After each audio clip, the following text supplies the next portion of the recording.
Hello, everyone.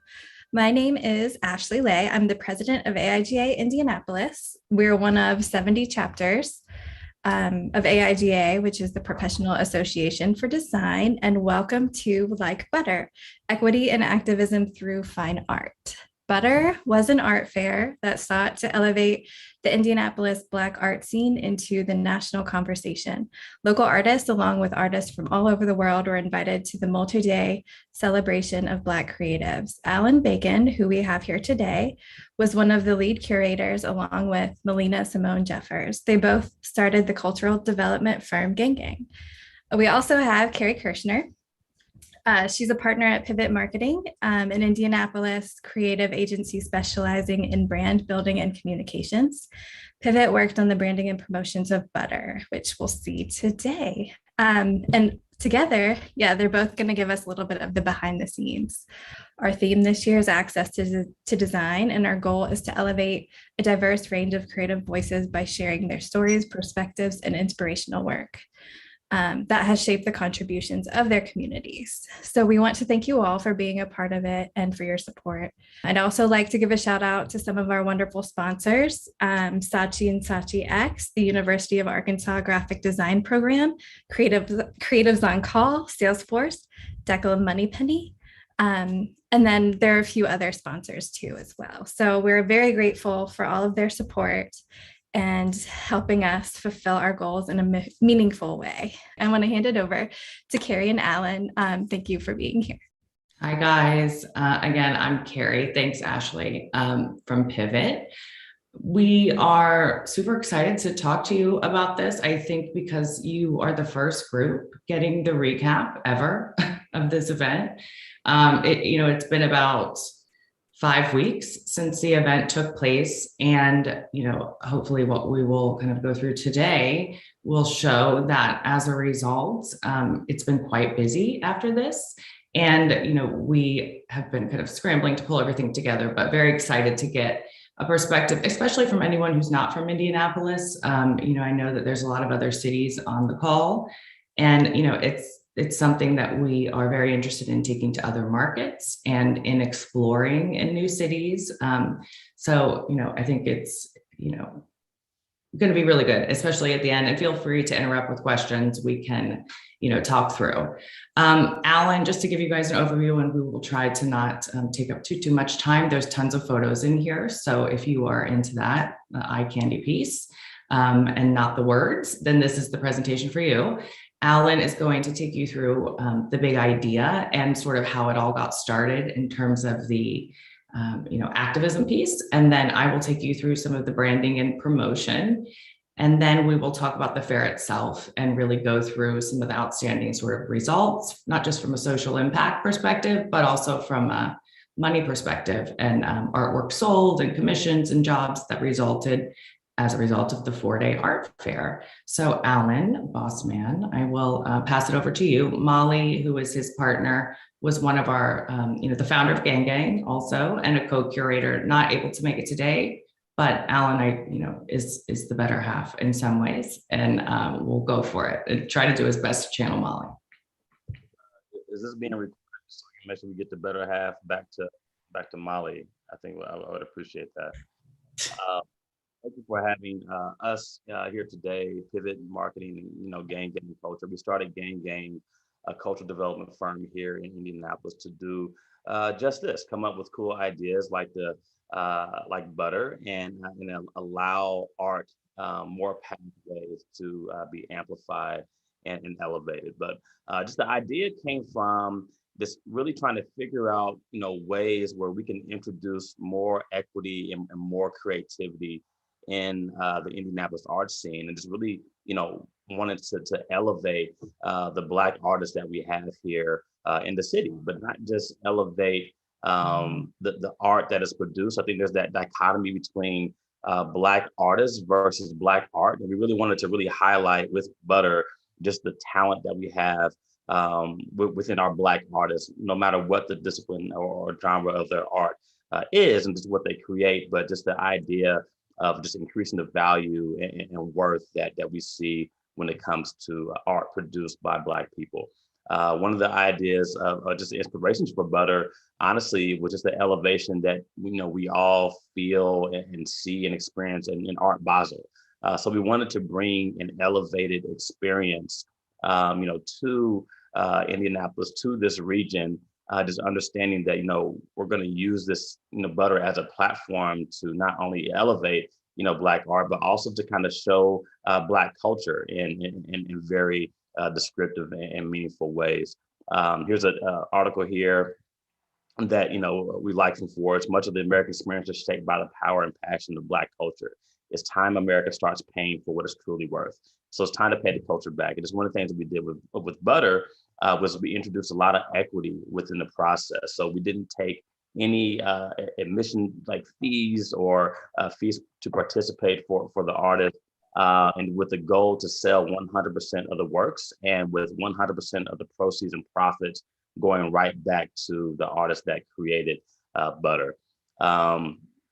And this question, here as far as just like the elevated aspect of butter and just how we've taken and from different art fairs around the country, but Art Basel, in these next slides, as you'll see, as far as just like the look and the feel and vibe that we wanted to produce. And just some of the early days, us sitting on the floor of this massive warehouse building that we constructed and built gallery style walls and just all the types of development within to make it this outlandish experience where we were able to the art that you'll see some pictures here pretty soon.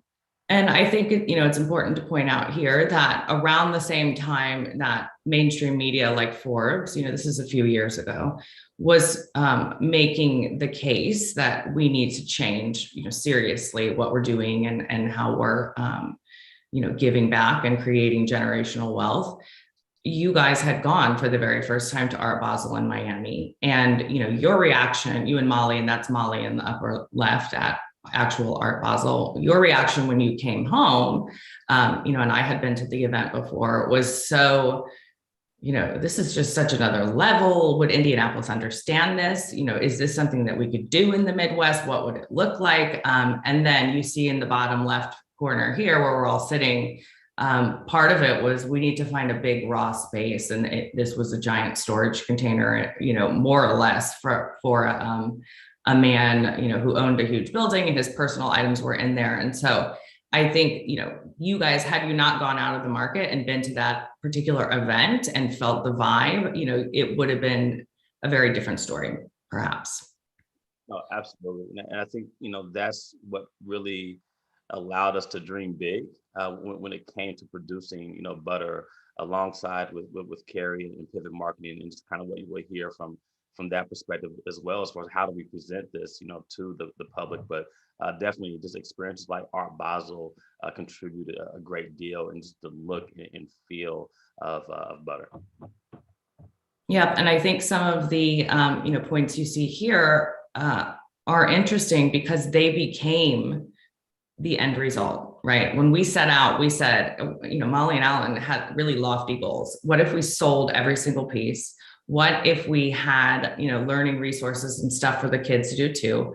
What if we brought in national artists, media, and influencers to contribute and put, the art on a national scale? And what if we got people to, what if we, in some ways, activated culture, to get people to invest? And that's what's happening now. And so I think we'll kind of hit on those points, but it's nice, for once to set out with your goals and those become the end results, I think. More here, and on the right you can see, for all of you who are actual designers, this was one of the very earliest sessions of creative inspiration and brainstorming for the brand. So again, things that Molly and Alan had selected that they were very into visually and thought the direction could go. And I'll kick it back to you, Alan, for the official description. For us, we wanted to use butter as a platform to dispel the dichotomy of value and worth. So we understand that there is a value when it comes to art and to Black art, but at times just the worth, which is the cost associated to the value, is less than the value that is actually. So we wanted to make sure that we, created an experience and elevated the art in a way to make sure that, both the value and the worth are on the same platform, which, I mean, if the cost is the association to value, we wanted to make sure that not only we're presented in the fashion of butter as far as the artwork is concerned, but this also priced, correctly as well. We want to make sure that, we're not just exhibiting the work alongside with, local and, nationally talented artists, world-renowned talent, but also just make sure that just the worth and value, coincide with each other. And just unlike, a lot of art fairs, and once again, just that reparational, equitable, type approach and process, having 100% of the proceeds go back to the artist was a very, big, impactful, goal for us. And I think we got to 75% of all the pieces that we had shown in butter was sold, which is a great accomplishment for any art fair. But just knowing that equity push and that value and worth push on the front end was well received, and we was actually able to achieve that objective, which is really great. And also, I think, you can see here, going back to the reparational piece, everything was paid for. We hired local artists to do graffiti on the inside of the space. We, brought people in to do publicity. We, really engaged not just the artists who have the art on the walls that you can see, but that helped design the inside of the space, the outside, and some of the murals outside, which we can talk to, and we'll talk about in a second. Got to get a Molly quote in there.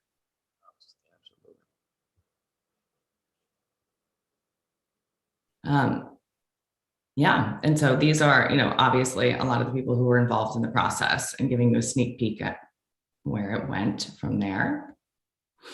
The branding piece I can touch on. Full disclosure, Alan and I are not designers in the technical sense. Obviously, the creative director from my team, Ryan Abeglin, and various members of Molly's team, Molly and Alan's team, and our team worked on this brand. But I am happy to answer as many questions as I can. And if you have super technical ones, that's totally fine. Just put them in the chat, and we will make sure that the design team can answer those. So the branding, I think, came from, and maybe Alan, you could talk a little bit about the name in terms of how you guys decided, because you came to us with the name. You said, I want it to be butter. Yeah, so butter was quite simple. We draw a lot of our naming of projects from our, past experiences, but in high school, growing up, butter was like another form of like cool or dope, was a way to give a compliment, like, playing basketball, you make a basket, you'll say butter. Things of that nature. So it was really just kind of like brainstorming around those words, but, really understood just the properties of butter. Was a very close relation to what we wanted to accomplish with the art fair. So how, butter spreads, butter goes with everything. Butter is central. Everyone has a butter, story. And we wanted to have that element, kind of really drafted and embedded within the entire art fair as well. And plus, it just looks cool. And we know that if we just kind of give Keri and her team just a little bit of an idea with the design, they can really blow it up and help, make it come to fruition. Yeah, so the design elements for the identity came from the actual, what you're looking at here is real packaging. And, the guys really loved the idea of that standard butter packaging and the idea of taking something that's really just purely functional, but elevating it. The brand principles that we were always working on with kind of all of the creative that you'll see here, wanting it to be aware of history, but not restrained by it. Equally at home in the street and in the gallery. I think that became a huge and, brand principle and an event principle. Everything that we did, looked just as cool, in an alleyway as it did framed in a gallery. And I think that showed in terms of the vibe there. We liked the serious in execution, but still, human in connection and having a lot of confidence that reflects sort of Molly and Alan's big, bold idea to do this when everyone said, you're crazy. So you can see here the primary mark. all of the elements were taken from actual butter. And you can see, we wanted to work in some of the key things. Now, this will change for butter part 2, but it was important to have a fine art fair. We did a lot of debating, is this a festival? Is this a market? Is this, what is it? What kind of art? Is it contemporary? Is it, and I think where we landed was the fine piece, got across the message that we're elevating this. Also in here, you can see the number of artists, even though that went up by the end, the message that 100% of the profits are going back. The Stutz building is the location. And then the USDA badge kind of mark that you see there with the Black Excellence and the BTTR became one of the more modular pieces of the brand that we use, but that's, parody of, and I'm told that's how we can legally get away with it, of the actual butter and USDA mark, which was pretty cute. Now, when we talk about what you'll see here is, this is actually our studio, but what the guys did is ended up carving a lot of butter, which sounds random, but was super fun, into different shapes, melting it, photographing it, so that we could have this sort of playful yet ownable, really unique visual, which ended up in execution, like you can see here. So some of the posters and frames that were given to sponsors that were put out in town, that's the actual butter statue that they had carved and melted and changed, with the coloring, but, wanted to really get the message across and get people's attention and pique their curiosity, because it's definitely not something that they're used to seeing around town. I think you can see here, this is another poster or design element, the juxtaposition of, really this iconic classical art piece with the butter melting all over it, really just wanting to flip it on its head and, take the concept of what is fine art and play with it a bit, and knowing people would be upset. What are you doing? We go through all of this, right? Are we defacing art or what's happening here? But, for this purpose, I think it worked really well. Definitely got people talking. Another version of the poster that you can see here is the butter sculpture, the actual word, which we kept forever. And then of course it melted on the day of. This one turned out great, and we've made it into the treatment on the left is like the butter paper. We also had masking tape printed that looked like the butter paper that we used. So there were a lot of kind of the elements there that were pulled through. Showing this, before Molly and Alan sort of chose the direction, how does it look in a gallery setting, but then how does it look in the street also? And just kind of, taking it to a new level. Another one that Molly became obsessed with more was this version and treatment for the poster series, which is the melting word, and really kind of trippy. And we ended up using that in a lot of different locations. I think, they did a nice job of using the badges and the fonts. Everything was drawn directly again from the butter packaging. So that's sort of the font that you find on there. But the color scheme ended up working really, really nicely together. Those are the 4 in the lockup together. The merch was super important. Obviously, Molly and Alan are pretty fashion fab, and, wanting to, how do we apply this? What can we sell? This is only a sampling of what we ended up doing. There's several other pieces. We sold all of the merchandise at the show itself. And we'll sell more of it online, but, really kind of going for it in a different way, not being so obvious about it being gang gang. Some of them didn't even say butter, but once the event happened, I think people really got the message and were on the hunt for some of this merch. One of the brand pieces that we really loved, and if we had had more time and, a timeline would be helpful. All of this came together, and from idea to the end is 6 months. So, it was really kind of a tight 3 months of branding and getting everything secured, getting all of the artists selected, and then 3 months of build it.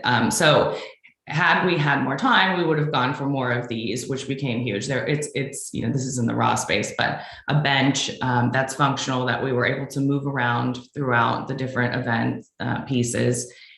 Just was a great. It printed really well, looks like the actual paper, and people sat on it so many times and took so many photos that we have to kind of recode it again. So that was a lesson learned, but great branding piece.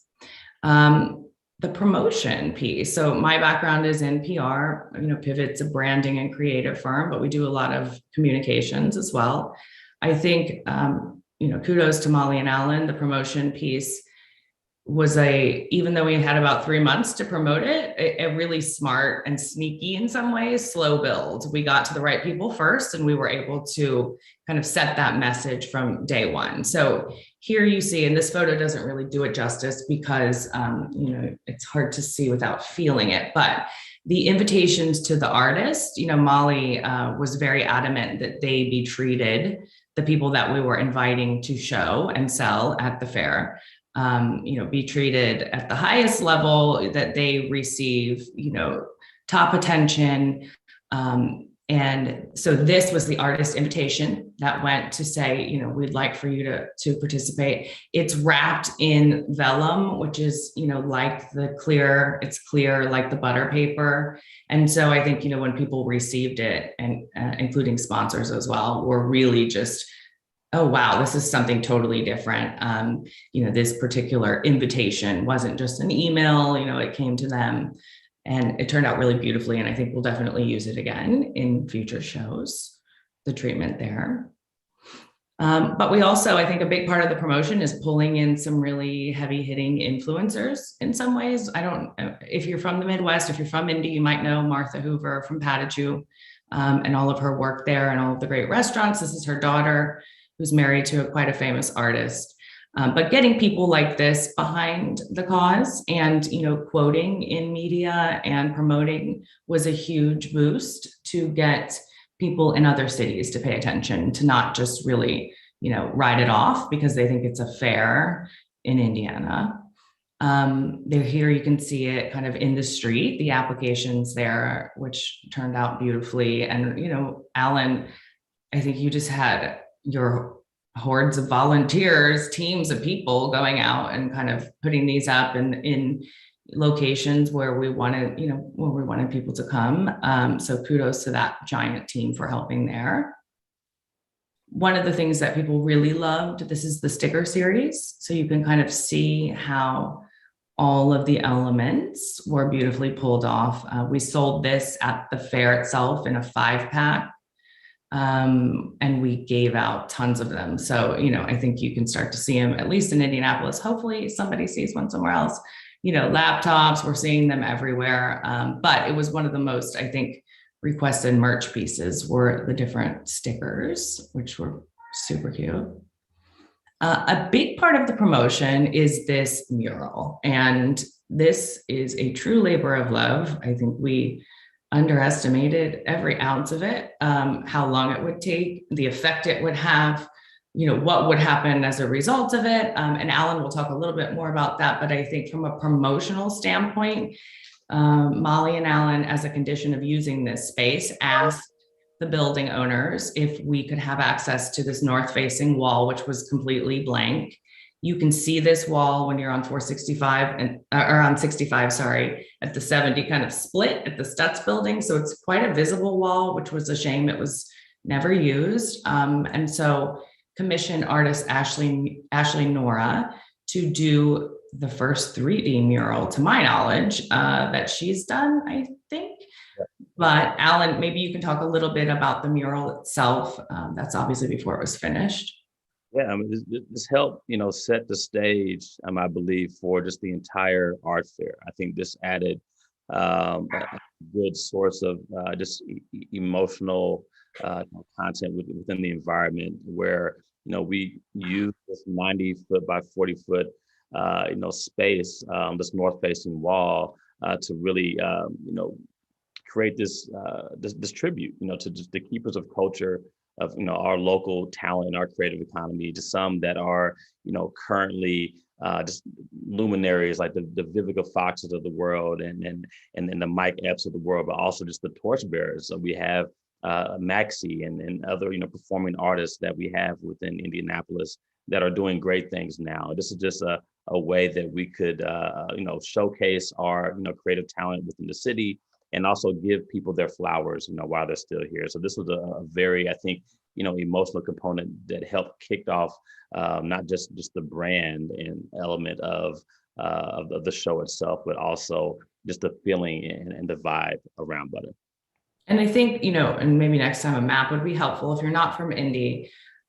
This particular building, it's downtown, it's right by the highway, it's right by, the main Meridian exit. It's also right by Indiana Avenue. And if you don't know the history, it's been a very long, complicated history in terms of how Black community was more or less displaced and erased from that area. By Molly and Alan making this so visible right there by Indiana Avenue and having all of the right people in town, there to commemorate this. Obviously, Butter's taking place inside this building right behind that, was quite a visible statement that this is, remaining true to what it is, and we are going to honor the people of Indiana Avenue, and we're not going to, not have these conversations anymore just because we've moved on to something else. So I think it was a great way to get TV cameras, et cetera, out there. As you can see here, quite a bit of news coverage. Some of that, was because there was Vivica Fox and a few celebrities who were from Indiana who came back for it, which was incredible, and definitely helped to lend their voice. Shout out to Alan's dad, who is just like him. And there's the final mural that you can see, and it looks pretty fabulous with the 3D glasses. We need to get some photography of that once we have some more time, but it totally changes when you look at it. So I think that people, not only were just shocked at, oh my goodness, what is this? It was just a huge promotional. We saw ticket sales after the night of this happening, jump another 500, and just kept kind of going after that for the promotion piece. Obviously, working in the media, we did a lot of traditional PR, working with various journalists in town, setting it up that this is going to be something totally new. It's totally opposite of the COVID event life that we've been experiencing, really well planned. I think the sponsors in the end helped us quite a bit with the promotion. AES Indiana is our big electric, utility company who, normally you would think, oh, wait, what's the connection here? But it ended up being quite a beautiful network of them reaching out to all of their customers who are in the Indianapolis area, to support the event. So I think now we can really get to the photos, but the branding and the promotion, there's a lot baked in there, but happy to, answer some questions at the end and forward them on if you have the more technical stuff. Alan, now maybe you want to take people through the actual event. So we kicked off the event with the mural that you saw, and then we had this the first official day of Butter. We had a preview for all of our sponsors and VIPs, and we had congressmen there, and Tamika Catchings was there, and Vivica Fox. It was really a star-studded launch of the event, but you can kind of see some of this visual elements in display here. We created this art installation as the opening and entrance of Butter that you see on the left there. You see us modeling on the Butter bench. Just the branding really came together, well, as we had a wonderful host with Samara Road and the Stutz, who just allowed us to be creative to the nth degree. That was really helpful with our design and just having the ability to dream big and execute on this level as well. And it was very helpful that the entrance was that vinyl material. When it decided to downpour one night, it was fine. So that's a good lesson learned. All the details.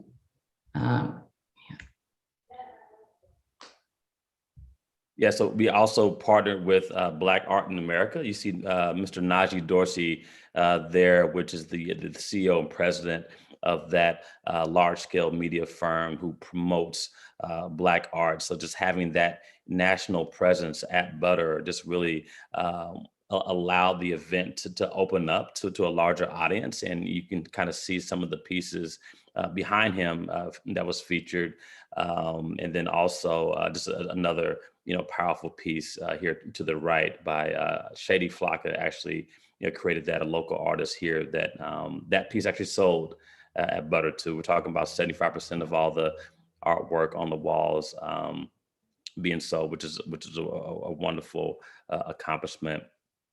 More pics here of just and I think it's really just captures some of the emotion. I mean, you see the poise. I mean, you see the confidence. I mean, you see the joy, and that's some stuff that we just didn't necessarily anticipate as much as you're just into just the trenches of all the logistics and the building out the space and just like having people just really appreciate art as we're presenting it in a very unique fashion.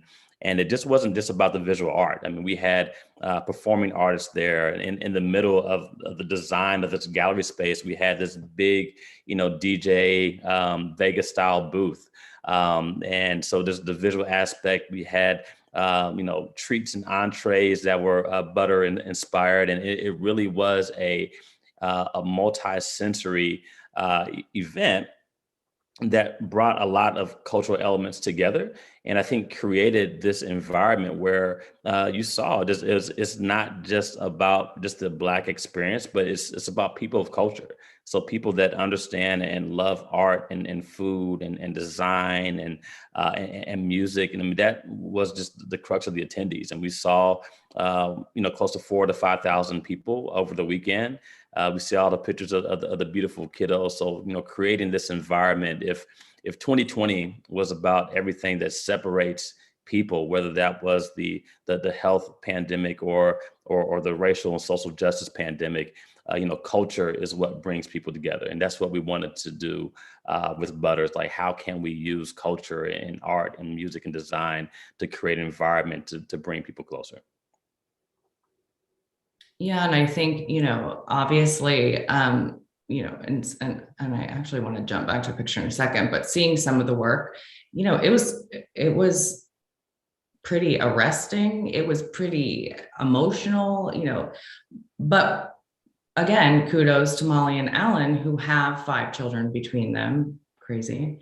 We didn't shy away from having kids there. We didn't shy away from allowing and encouraging, people from all generations to see this work, understand the meaning behind it, really embrace, and there was no editing of it. And I think that the rawness of it allowed, a lot of great things to happen. I'm going to jump back here to one photo because I think it's important to note. If you see the middle, so kind of Wednesday was the first day. That was the press conference and the mural that we allowed people to sneak in, right? And to see a few very select people, because of course we're still like building this as it's happening.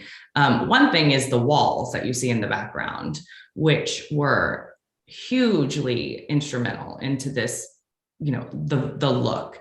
And we have friends, Molly and Alan's friends, Lauren and Lauren, built all of these walls by hand, and they're on wheels, and they have the lighting system built in, because again, this was a junk kind of warehouse that, we were able to wire from the top. So having these walls definitely gave it the gallery feel. But I'm coming back to this because on Wednesday, once somebody was able to get in there, the piece in the middle was the first piece to sell, and was instantly requested, and people, they wanted it. Somebody else wanted it. They wanted to outbid the other person. They wanted it. Da, da, da, da, da, da. And maybe you can talk a little bit about Fitz, the artist, who's the artist of that painting and the one on the left. But Brady, all credit to her, she was the head curator here in terms of, deciding where everything was going. Puts the painting, Fitz is the artist, and Molly or Alan, maybe you can talk about it, and then you can talk about who painted the other one and sort of what happened there. Yeah, so love Fitz. I mean, we met Fitz about a year ago officially as we executed the Black Lives Matter mural here in Indianapolis. We talked about Indiana Avenue, that historic district.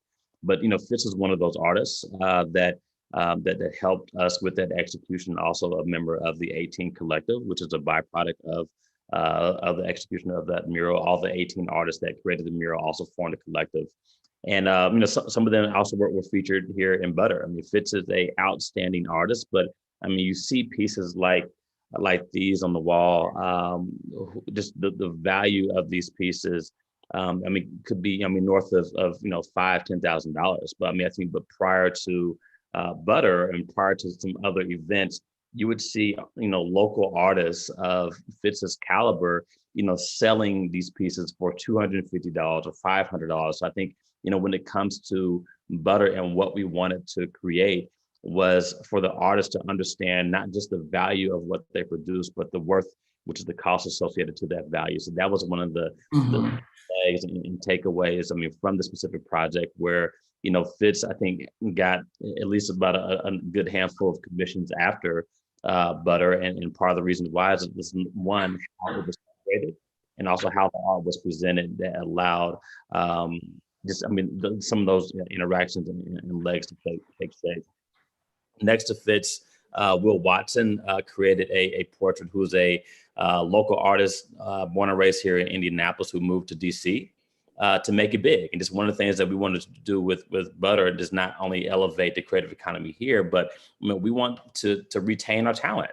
So we want to have type of events and programs and projects to get artists excited to create here and stay here in Indy. And if you do move, just some ways to get our artists to come back, to support the local creative economy here. But all wonderful pieces. I mean, just so many that we can talk about, but these are some of my favorites as well. Yeah. And, the Will's piece on the right, the blue one, sold for $15,000 and was priced that way for a reason. But again, putting Fitz's painting next to it is able to elevate and to put it in a new realm and, work wonders, I think, there. Some of these were the first oil paintings of Ashley Nora's, which she's the artist who did the outside. So quite beautiful for her first go, which is shocking. And then, back to the entertainment piece. Again, all credit to Molly and Alan, and mostly Alan. I want to have however many musical performances. How many were there?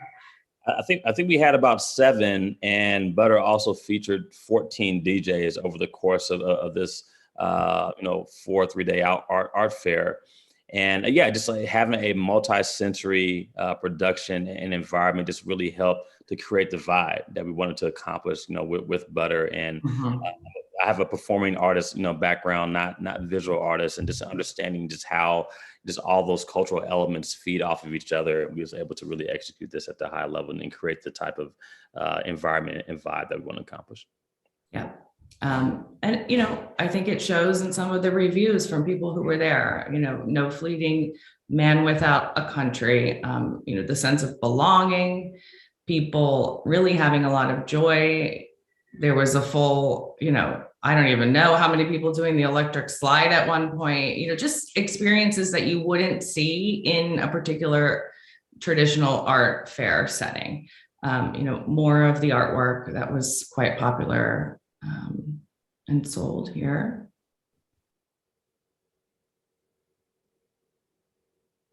Yeah, quite the crowd, I think you can see.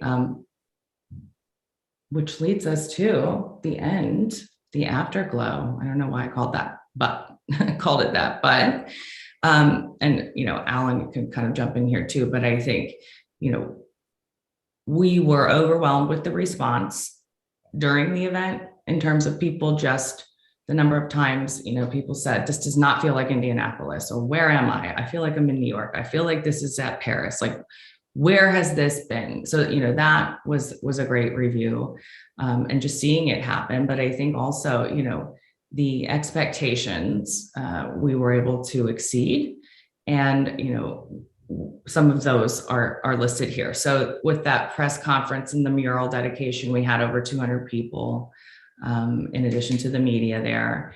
Thursday night, we did a VIP sponsor night, which again started the tone and sent the word back into the street through corporations and through various athletes, or cultural leaders that this is a serious event and people just went in and saw this and kind of took it back to the hive and said, this is definitely worth checking out.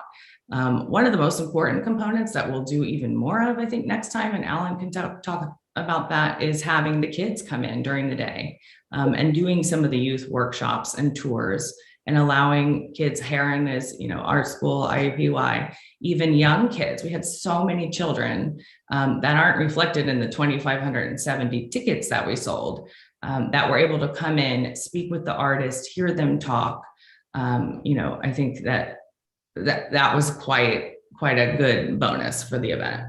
Yeah, I think, as we're having, so many kids and students now growing up in their, K through 12 10-year experience, not having art, in schools and in classes. So I think, Butter was just another way for us to kind of do some of that community-centric work where we're, trying to help, create just the next generation of artists, or at least, show these, students and young adults what's possible, and just that you can have an art career and produce this type of art and be successful. Like, this is another, career pathway. So that was something that we definitely will continue in years to come. And also, we didn't talk much about like just the workshop elements and the resources that we also provided all of our artists, here based in Indianapolis, not just the emerging artists, but, I think there's a, as performing artists or visual artists, you're really good at your art, but I think some of the opportunities to grow is like in the business acumen, or just,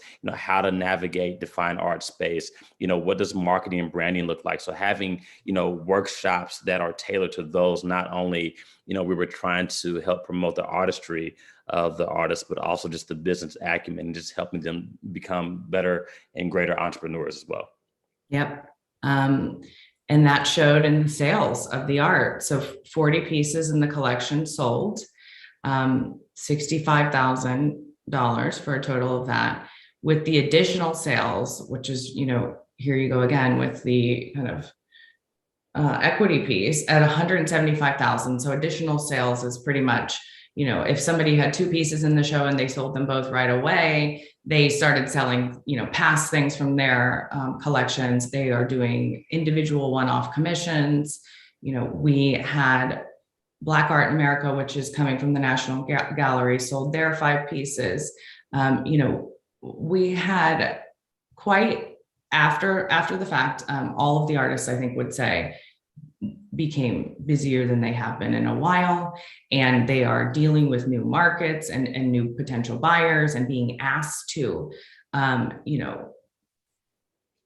commission murals and pieces and private collections. And we even had 2 people come on planes, on their own private planes, who are art collectors, because they read about it in Black Art in America and wanted to see what was going on there. So I think the numbers, now that we've seen this, will help inform pricing in the future.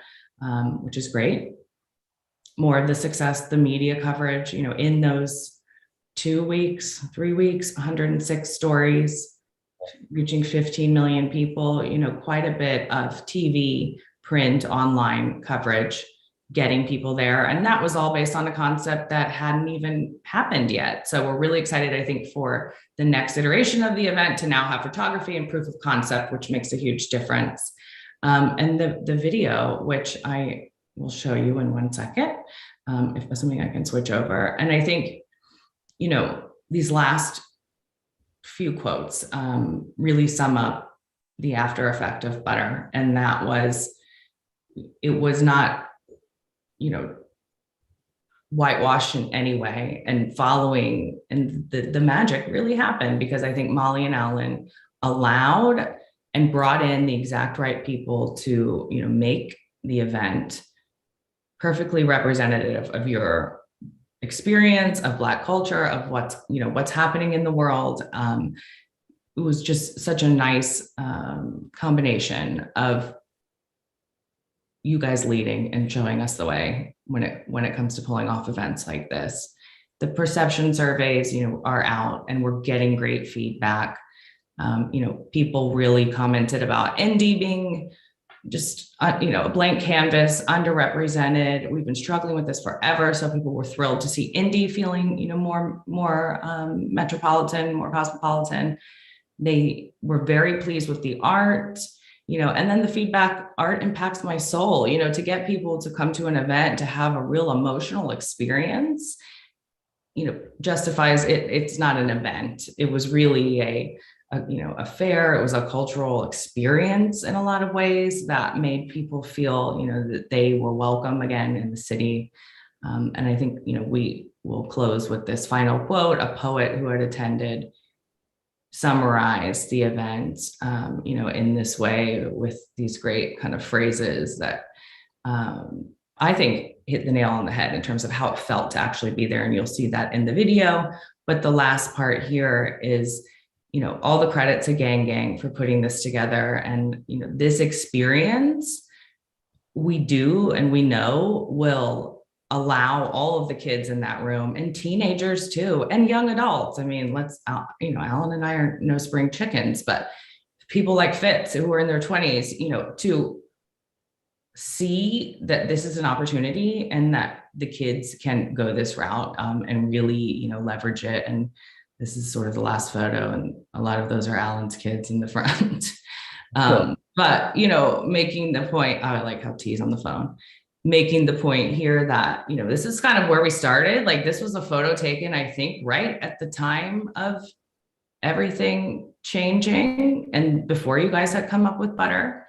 But it's nice to see, this is kind of what we're hoping to do. And we're hoping to do more of these events and to really, make sure that our children know, and that the city's children know, that if you want to do something really crazy and cool, you can just go out and do it if you pull the right people together. You don't have to really ask for permission, which is what you guys did.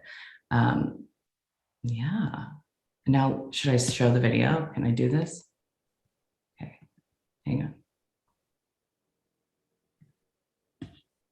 And Alan, maybe you want to talk about who made it. And yeah, there were so many creators involved in the production of butter, but this came from a local firm here, Besiaki Productions, who created this video recap for us. I think this is the day 2 shot, which is the preview night.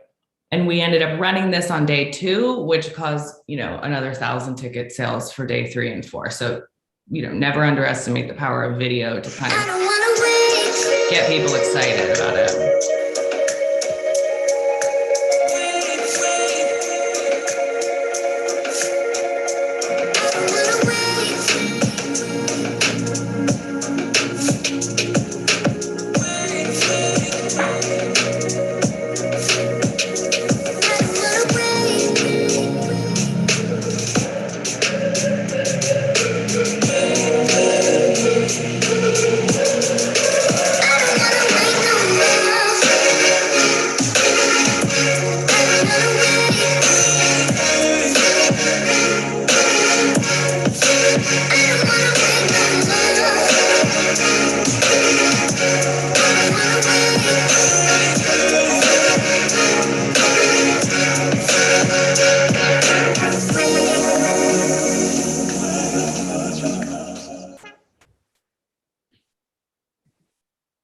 Ta-da.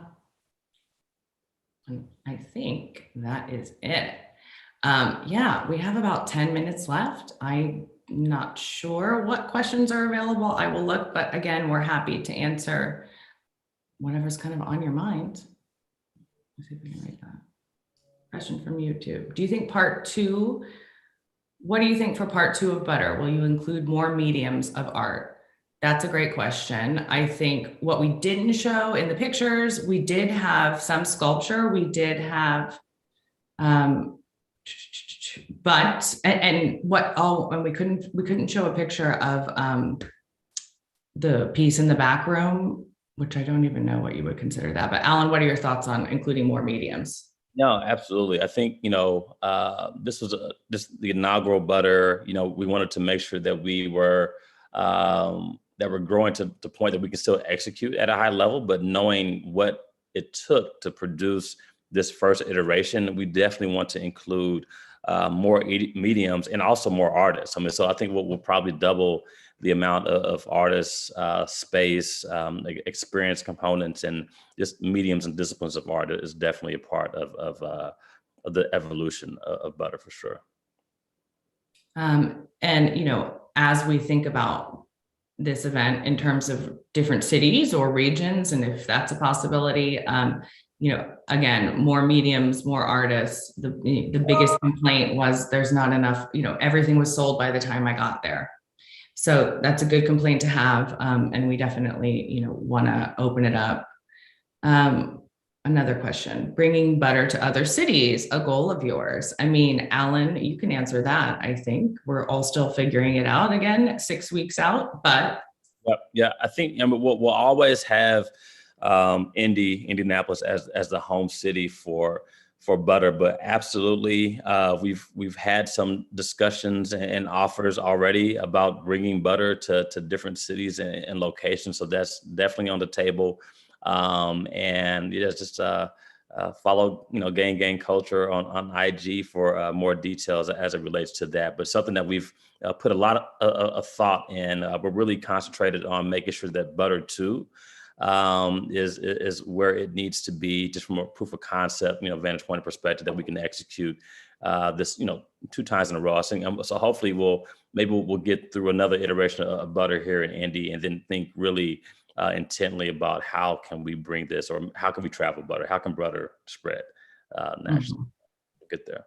And I think the last question I saw was, you know, how do we think it's going to affect the indie community? I think one of the quotes said from Molly, you know, pushing the boundaries until there are none. I think a lot of people were very surprised by this event, surprised it was happening, surprised by what they saw behind the door, surprised that it was put together by not a lot of city people, if that's fair.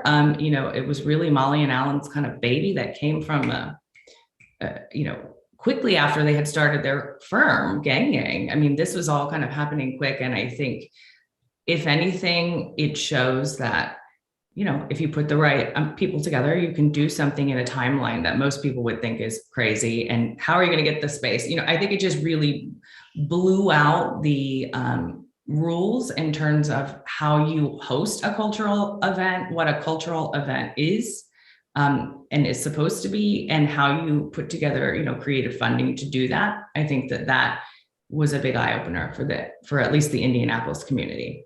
Yeah. And there's another question: how do you think the creation of Butter will influence, you know, the community?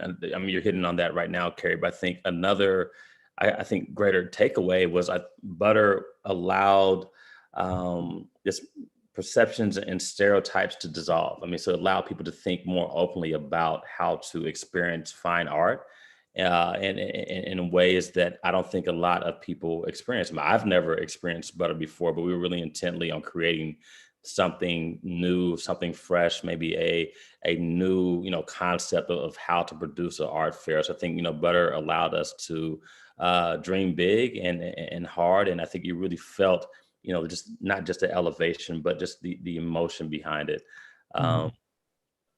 Somebody asked how many people were involved, which is a really good question. I don't know if we've calculated it, but I think, or maybe you have. No, I don't. Like, what were you gonna say?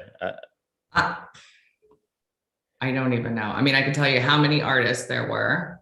Yeah, I mean, there were a lot. I think just over 100. Yeah, the core team was smaller, just as far as with the ideation. But when you mix in the core team and all the builders and creatives and the graffiti artists and all the volunteers and art, I mean, you're probably looking, I mean, close to a good 7,500 person effort. But I think, you know, if we were to streamline that down, probably about 20 individual role players, you know, that had some, you know, major weight in the creation of Butter, I think would be about that number. But that 20 grew to, you know, 75 to produce and execute Butter.